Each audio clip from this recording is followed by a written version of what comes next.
Hello friends लोग, मैं हूं आपका दोस्त मोंटी और आप देख रहे हैं मेरा चैनल मांगा एक्सप्लेनेशन। तो आप सबको बहुत बहुत बहुत बहुत शुक्रिया। आप लोगों ने मेरे 1K सब्सक्राइबर्स का टारगेट कंप्लीट कर दिया। तो आज मैं मुझसे जितने हो सकते हैं उतने एपिसोड को एक्सप्लेन कर दूंगा। और मैं अपने सेकेंड चैनल पे एक नई सीरीज़ को स्टार्ट करने वाला हूँ, तो उसकी लिंक मैंने डिस्क्रिप्शन में डाल दी है। तो आप लोग उस चैनल को भी सब्सक्राइब कर देना। आज उस पर एक नई सीरीज़ को मैं स्टार्ट करने वाला हूँ, तो उसे भी देखना और कमेंट करके ज़रूर बताना कि वो कैसी लगी। तो अब मैं एपिसोड को स्टार्ट कर रहा हूँ। एपिसोड की स्टार्टिंग उसी जगह से जहाँ पे पिछला एपिसोड खत्म हुआ था। हमें दिखाया जाता है जो यांग फैंग होता है वो उस आदमी पे अटैक कर देता है, पर उसकी जो आयरन शील्ड होती है वो उसे बचा लेती है। और फिर हमें दिखाया जाता है जो यांग फैंग होता है वो बड़ी चौंक के उस आदमी से कहता है कि क्या तुम आयरन सैंड को कंट्रोल कर सकते हो? तुम लेवल 3 पे हो ना? और वो कहता है कि तुमने मेरी तलवार को भी रोक लिया, तुम आयरन सैंड को यूज़ अच्छी तरह से कर रहे हो। और फिर हमें दिखाया जाता है जो आदमी होता है वो यांग फैंग से कहता है कि अब तुम्हें मेरे लेवल के बारे में और मेरी सभी खूबियों के बारे में तो पता चल चुका होगा, तो अब तुम मुझसे दया की भीख मत मांगना। मुझे इस रिंग रोड के किनारे पे कोई भी ऐसे इंसल्ट करने की ज़रूरत नहीं करता, क्योंकि मैं सबसे ज़्यादा स्ट्रांग हूँ। और वो फिर अपने हाथ में जो आयरन सैंड होती है उससे एक हथियार बना लेता है।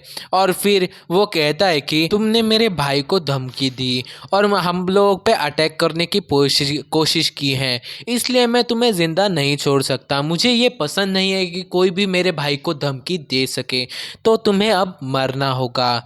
और फिर हमें दिखाया जाता है जो आदमी होता है वो यांग फैंग पे अटैक कर देता है और कहता है कि तुम एक ग्रुप के एक आदमी होगे और तुमने वहाँ पे बहुत ज़्यादा ट्रेनिंग की होगी और वहाँ के तुम बहुत ज़्यादा तुर्रम खान होगे, पर तुम यहाँ पे ज़िंदा नहीं रह सकते, तुम्हें अब मरना ही होगा मेरे हाथों। और फिर हमें दिखाया जाता है जो यांग फैंग होता है वो अपने मन में कहता है कि वो तो ये थर्ड रिंग रोड के बाहरी क्षेत्र में रहता है और यहीं पर ही अपना डेरा डाल के बैठा हुआ है, पर मुझे लगा नहीं था कि ये तो इतना सा स्ट्रांग होगा, पर ये ज़्यादा स्ट्रांग नहीं है। और ऐसा कहने के बाद जो यांग फैंग होता है वो उसकी जो शील्ड होती है उसे तोड़ देता है। और फिर हमें दिखाया जाता है जो यांग फैंग होता है वो उस पर जल्दी से एक अटैक कर देता है।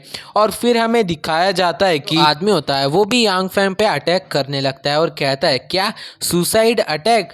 तो ठीक है, तुम मरना ही चाहते हो तो आ जाओ, मैं भी तुमसे डरता नहीं। और यांग फैंग और उस आदमी के बीच में फाइट होने लगती है। और फिर हमें दिखाया जाता है जो यांग फैंग होता है वो उस आदमी के अंदर जो अपनी तलवार होती है वो घुसा देता है। और जो आदमी होता है वो भी यांग फैंग के सीने पे जो उसका जो बना हुआ हाथ होता है उससे अटैक कर देता है। फिर जो यांग फैंग होता है वो कहता है कि तुमने मेरे अटैक को डॉज नहीं किया, तुमने डायरेक्ट मेरे अटैक को सह लिया। और फिर हमें दिखाया जाता है जो आदमी होता है वो कहता है कि हाँ, पर तुमने ऐसा नहीं किया, तुम्हारे पास अपनी एक शील्ड थी, इस वजह से तुम बच गए मेरे अटैक से। और हमें दिखाया जाता है जो यांग फैंग होता है उसका थोड़ा सा खून निकल रहा होता है।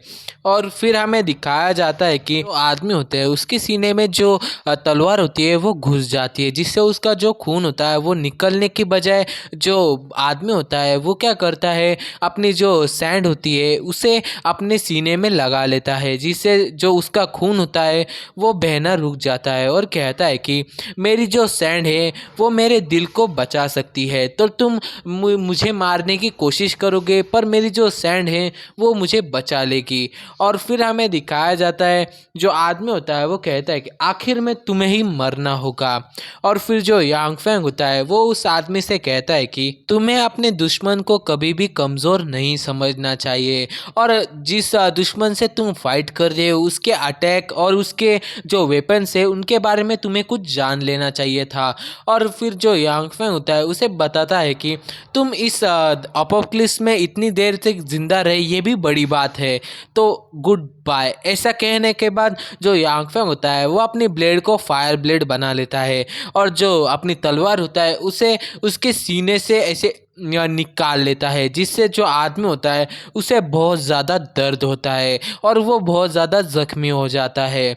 और फिर हमें यांग फैंग होता है वो यहीं पे रुकता नहीं, उस आदमी पे अटैक करते हुए कहता है कि अब मिलते हैं हेल में, तुम अब हेल में जाओ। और ऐसा कहते हुए उस आदमी पे बहुत सारे अटैक कर रहा होता है। तभी हमें दिखाया जाता है जो उसका भाई होता है वो यांग फैंग से चिल्ला के कहता है कि तुम रुक जाओ, मेरा भाई तुम्हें ज़रूर मार डालेगा। और फिर हमें दिखाया जाता है जो आदमी होता है वो कहता है कि भाई आयरन स्लैंड।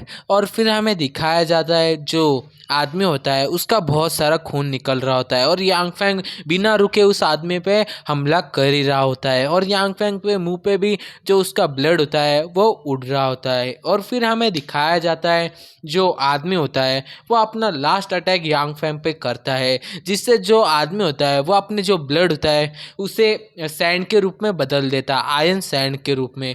और जो यांग फैंग होता है उस पर अटैक कर देता है, इससे जो यांग फैंग होता है वो बहुत ज़्यादा जख्मी हो जाता है। और फिर हमें दिखाया जाता है जो आदमी होता है वो मरते हुए यांग फैंग से कहता है कि तुमने ध्यान नहीं दिया, तुमने अपने दुश्मन को कम समझा। और फिर वो कहता है कि मैंने अपने सैंड को अपने ब्लड से बनाया है और मेरा ब्लड भी सैंड के रूप में बदल सकता है, इसकी वजह से तुमने मुझे कम आंक लिया। और फिर वो अपना लास्ट अटैक करके जो आदमी होता है वो मर जाता है।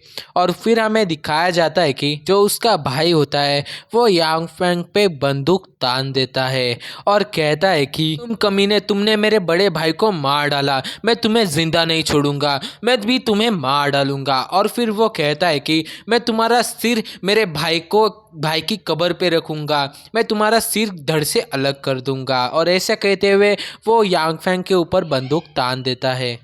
और इसी पॉइंट पे हमारा ये वाला एपिसोड खत्म होता था। एपिसोड कैसा लगा कमेंट करके ज़रूर बताना और चैनल पे नए हो तो चैनल को सब्सक्राइब और वीडियो को लाइक और शेयर ज़रूर करना। मिलते हैं अगले एपिसोड में, बाय।